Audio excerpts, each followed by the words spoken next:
Can you talk to me about practicing a grid for money? I feel I'm pretty good at focusing on things that you talked, the first man, about talking about things that are going well in your life. I feel like I'm good at, I can focus on those things. I'm not quite getting the money flowing in the way. But you see, you're practicing a grid about money every time you say, I don't have enough. Okay, yeah. That's practicing a grid. Yes. So I'd like to start a new grid in that direction. Yeah. We think that's a good idea. Can you help me with that? So here's the thing that's so interesting. Once you've been practicing something, isn't it annoying when someone acknowledges that your perspective is off, and you acknowledge that your perspective is off, but law of attraction is holding you to your off perspective?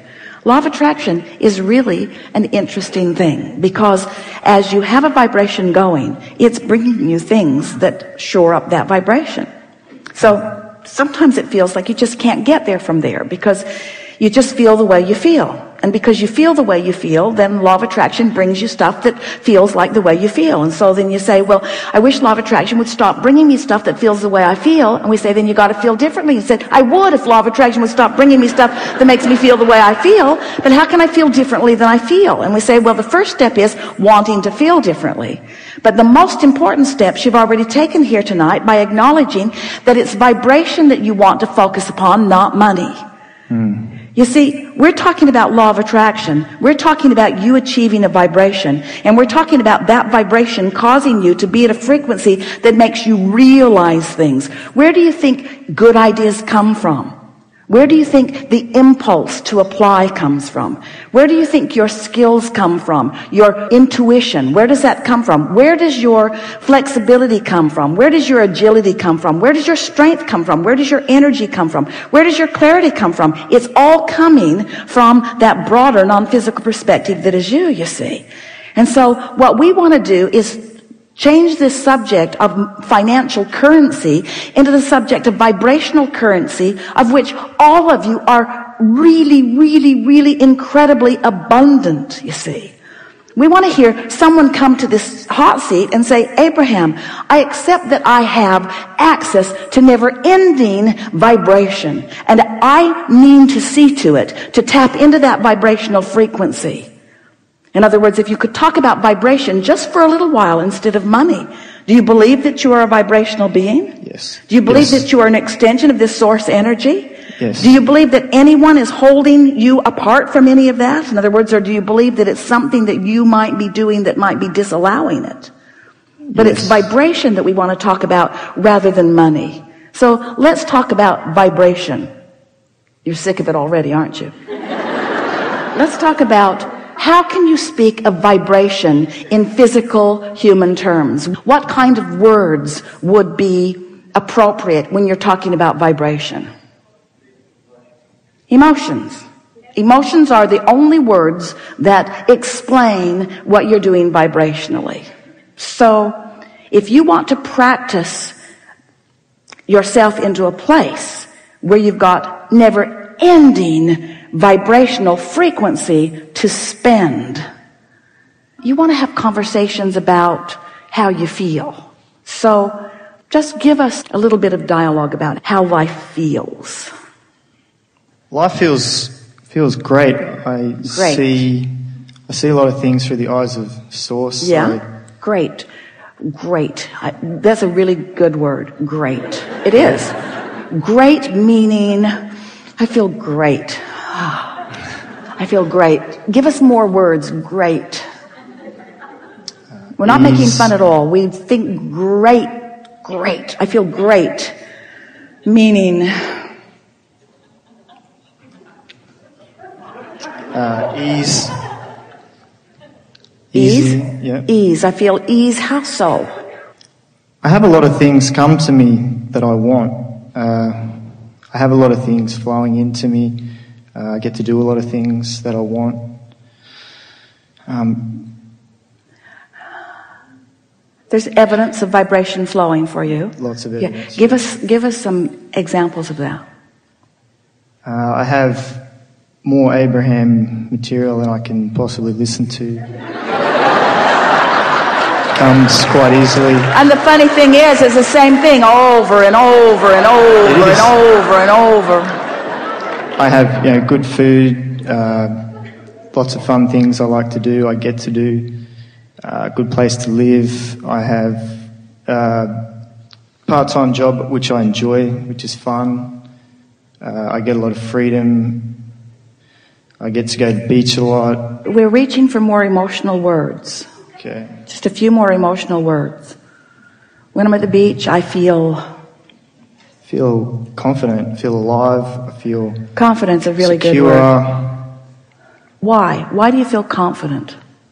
I feel connection. I feel connected to my inner being. And how does it play out in your experience? What do you mean? How are you cashing in on that? How am I cashing? What do you mean? Yeah. What's that vibration that you're describing in the emotional terms of ease and great and confident? How are you spending that vibrational currency? Enjoyment. Yeah? Yeah. Yeah. So, are you following what we're getting at? So, you go to the beach a lot? Yep. And when you're there, you experience, you see beautiful things? Yes. You get in the water? Yes. Feel good on your skin? Yeah. What do you do in the water? I usually go running along the beach and swimming. So, how does that invigorating, empowering, revitalizing experience play out in terms of your sense of well-being? You feel abundant in that? Yes. You feel abundant in the beauty of that beach? You feel abundant in the rhythm of your body? You feel exhilarated in the expression of life here and now? Who collects the toll for the sun? Who collects the toll for the beauty of the beach? Who do you pay to keep that surf coming? It's not a financial thing, is it? It's a well-being thing that is just coming to you. It's a vibrational currency that you are spending. Well, that's part of my question is, I have no problem with receiving well-being. I have so much well-being, but you were talking about focusing on well-being, get off the topic of money, and that's one of the ways for money to come. It's like the one piece that hasn't come in yet. There's so many other things that flow in. We're just going to give you a powerful statement. We make this statement a lot.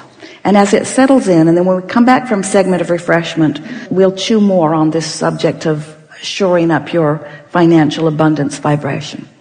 But the statement that we want to make to you is that it doesn't matter what someone is wanting, whether it's a pile of money or a relationship or a circumstance or an event.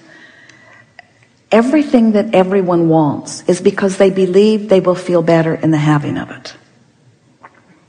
So it's all for the emotional response to the experience of it.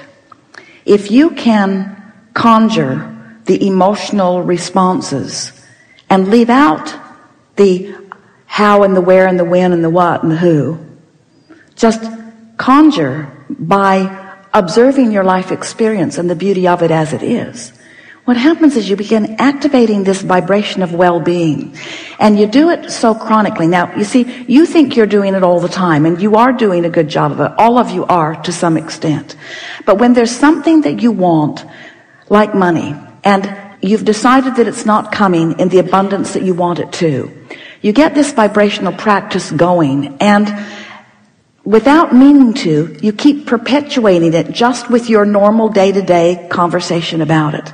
So you really have to stop talking about money altogether, because every time you talk about it, all you do is activate it right where it is. So it's like you're holding it apart from you by your very attention to it. It feels backwards from what our physical friends think that they ought to be able to do, because it feels like if there's something that I want, that I should just dig in and go after it. But the thing is, when you dig in and go after it and you continue to practice the vibration, it's like we like to liken the cork that's floating on the surface of the water. When you hold it under the water, that's what negative emotion is. When you let go of it, it will bob back up to the surface. So every time you're talking about money, you're holding it under the water. That's really the point that we want to make with you.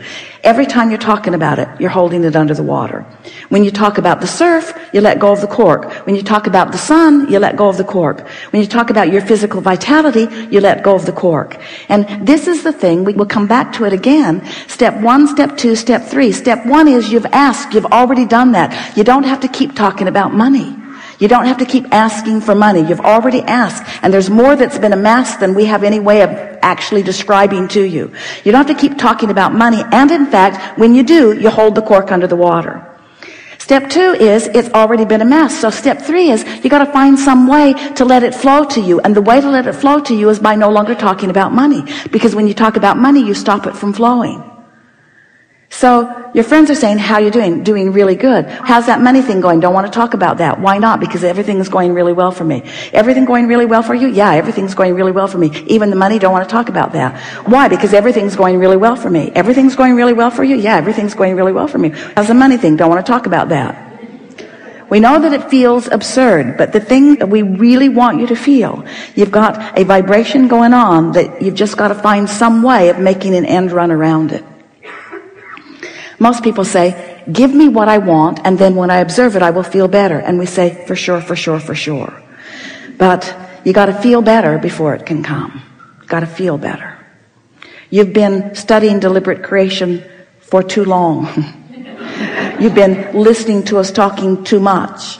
In other words, you've been working too hard. You're applying it too specifically. You're trying too hard. If we could somehow help you to see that it's right there ready to flow to you, right there ready to flow to you, and the only thing that is keeping it from flowing to you is that you're saying it's not flowing to me. That's what I asked you at the start, is can you help lay some sort of grid, do some sort of process? We're going to take segment of refreshment because we are well over time here. And when we come back from segment of refreshment, we'll talk about this endlessly. Good time for a segment of refreshment.